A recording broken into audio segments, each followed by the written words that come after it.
என்றும் மாறாத இயேசு கிறிஸ்துவின் இனிய நாமத்தினாலே உங்கள் அனைவரையும் வாழ்த்துகிறேன்.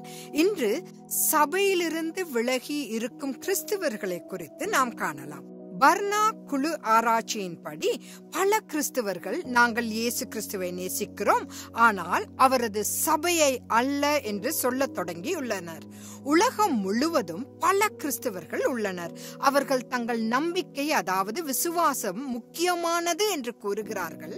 ஆனால் அவர்கள் பல ஆண்டுகளாக எந்த சபைகளிலும் கலந்து கொள்வதில்லை, அங்கத்தினராகவும் இல்லை. கிறிஸ்துவின் சரீரம் என்று அழைக்கப்படுவதில் இந்த இரு பிரிவு ஏன் எழுகிறது? கர்த்தருடைய வார்த்தை என்று அழைக்கப்படும் வேதாகமம் எப்பொழுதும் ஒரு செய்தித்தாள் படிக்கப்படுவது போல வாசிக்கப்படுகிறது. வேதாகமத்தில் உள்ள எண்ணங்களுடன் இணைவது என்பது நம்முடைய கர்த்தராகிய இயேசு கிறிஸ்துவின் மூலமாக தேவனுடைய எண்ணங்களுடன் இணைவதாகும் என்பதை கிறிஸ்தவர்கள் புரிந்து கொள்ள தவறுகிறார்கள். இயேசு கிறிஸ்து நம்மை அழைத்தது இரண்டு காரியங்களை செய்ய மட்டுமே. முதலாவதாக, நாம் தொடர்பு கொள்ளும் அனைத்து மக்களையும் நேசிக்க வேண்டும். இரண்டாவதாக, பரிசுத்தவான்களின் சபை கூடி வருதலை கைவிடாதிருக்க வேண்டும். எபிரேயர் 10வது அதிகாரம் 25வது வசனம். நாம் இயேசு கிறிஸ்துவை நேசிக்கிறோம், ஆனால் சபையை அல்ல என்று சொல்வது நாம் நமது சிறந்த நண்பரை நேசிக்கிறோம், ஆனால் அவரது மனைவியை வெறுக்கிறோம் என்று சொல்வதற்கு சமமாகும். கர்த்தரை கண்டடைவதற்கான ஒரே ஒரு தனித்துவமான வழி என்பது தவறாமல் சபைக்கு வருவதுதான்.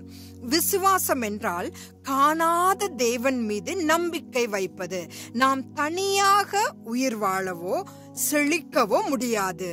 சமீப காலமாக வேதாகமத்தை வாசிப்பது மிகவும் பழமையான பழக்கமாகிவிட்டதால் எடுக்கப்படும் பல முடிவுகள் அல்லது நம்பிக்கைகள் வேதாகமம் பரிந்துரைப்பதை அடிப்படையாக கொண்டவைகள் அல்ல. கர்த்தர் ஒருவருடைய கண்களை திறக்க முடிவு செய்யாவிட்டால் விடாமுயற்சியுடன் தேடுபவர்களுக்கு கூட பல வேதாகம வசனங்கள் மறைக்கப்பட்டுள்ளன என்று இத்தனை ஆண்டுகளாக ஊழியம் செய்வதால் என்னால் தைரியமாக சொல்ல முடியும். 2 எஜமான்களுக்கு ஊழியம் செய்ய ஒருவனாலும் கூடாது என்று மத்தேயு 6வது அதிகாரம் 24வது வசனம் கூறுகிறது. இங்கு 2 எஜமானர்கள் என்று இயேசு கிறிஸ்து குறிப்பிடுவது இயேசு மற்றும் சாத்தான் அல்ல, இயேசு கிறிஸ்துவையும் பணத்தையுமே குறிப்பிடுகிறார். இயேசுவும் வெற்றிகரமான பணக்கார ஊழியங்களும் ஒன்றுக்கொன்று எதிரானவைகள். இயேசுவும் உலக பொருளான பணமும் ஒன்றாக வேலை செய்வதில்லை. இந்த இக்கட்டான பிரிவினையை பார்த்தே பல இக்கால கிறிஸ்தவர்கள் வீட்டிலிருந்து இயேசு கிறிஸ்துவை ஆராதிக்க விரும்புகிறார்கள்.